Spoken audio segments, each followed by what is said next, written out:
Well, a new documentary is going viral, or I should say about a viral sensation, was released on Netflix, and today we are talking with a woman who had a very close encounter with the man behind it all. Her name is Lisa Samsky, and she worked in the entertainment industry. She thought Kai, the hatchet-wielding hitchhiker, was initially a hero, had him stay at her home, and then he was later convicted of murder. It went downhill. Right. So take a look at, we've got a little bit of the trailer. Have you heard about Kai, the hitchhiking hatchet hero? This dude went from this heroic, beautiful person to wanted for murder. An absolute bizarre scene here in West Fresno. A man plows his car into a PG&E worker, pinning him against his truck. Two women are trying to help him. He runs up and he grabs one of them, man. So I ran up behind him with a hatchet. Smash, smash, smash. Okay, wow, you saw it there. Now, Lisa, you worked in entertainment. Yes. You ended up meeting Kai and booking him for a TV show. Tell us all about that. Right. So, there was a 15 minutes clip on YouTube going around, and everybody was watching it, and it was like, who is this guy and what's going on here? And he was so captivating, and you kind of wanted to know more about him. And I felt that, I couldn't take my eyes off of him. And then, from that spawned some memes and the audio tune things, auto tune. And so it was buzzing in the production company that I worked at, and everybody was like, oh my, we should do a show with this guy.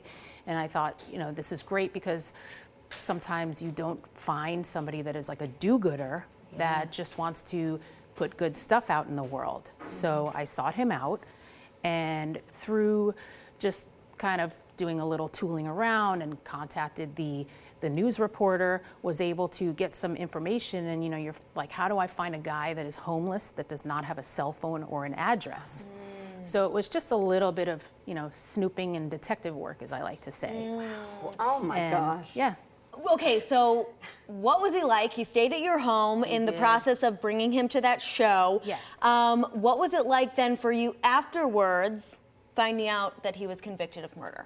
Right. So, part of the reason that I had him stay at my house is because he started to become a little chaotic and reckless. We got kicked out of some hotels that he was originally supposed to be staying at. And so in order for me to keep my eye on him, I said, you'll stay at my house.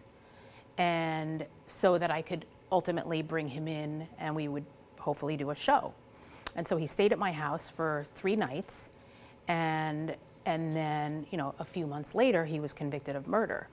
But, other than him being a little reckless and kind of, at one point he was skateboarding in the lobby of a hotel, and he got kicked out there. So, other than that, though, there was some gentleness to his interaction with me, and while it was, again, a little maybe erratic or reckless on my part, I almost felt like I wasn't completely in harm's way. But again, the more time I spent with him, I started to realize he's definitely a little dangerous. Well, and the mental health aspect. Absolutely. So what when you heard the news later on as months went by, what even went through your mind? I can't even imagine. I was like, I'm lucky to be alive. Yeah. He stayed in my house. I did his laundry. I made him food. I wanted to roll out the red carpet for him and make him feel like he was, royal and important, because everybody's important, right? And so, he's still a person. But it was very interesting, seeing a glimpse into his world, like what sort of the homeless community up in Northern California was like, and how those people fend for themselves and survive. We were walking on the street, and he would be like, that's where we sleep sometimes. And, I met other people that were homeless. In his case, he calls it home free. But yeah, it was definitely dangerous. And I had a lot of people reach out to me saying, you're lucky to be alive, and thank God nothing happened to you. Yeah. my gosh. And now you live out here. You've left that industry. I did. Don't blame you. In the now rear you're view. doing something I think is much nicer. You work with animals. I do. Tell us all about Bark Squad. Right. So when I was in LA, I thought, I'm done with this. And as you can imagine why. Yeah. And I was like, I love my dogs more than anything in the whole world. How do I do this, whatever this is? And I kind of like went back and forth with a friend for a few days. What should my company be called? And finally I settled on Bark Squad. And I ended up moving a year later here. And at the time it was just me in LA doing my Bark Squad business, which is a full service pet concierge. So I have 42 staff members now that do dog walks, pet sitting, overnight either in client homes or in our home. And it's not a boarding facility. So when like somebody says, you know, I have a dog and this is the type of temperament, I match make and I find which one of my staff members would be appropriate to have that, you know, client's dog in one of our homes. We don't crate. And and again, I call it a sleepover because that's what it is. It's fun and I love it. I love it, love it, love it. How could you not? I mean, right? Matchmaking. I love it. I mean, so many services. It's a pet concierge. Yes. I guess that's what sets it apart from other companies. What does the future look like? Right. So, you know, when I started my business, I thought, what is the point of differentiation that makes Bark Squad different from everybody else's company? And for one, I wanted to be able to, because I came from the entertainment industry where I was accustomed to, yes, we can do that for you. And so I wanted everything that any client wants to be available and accessible.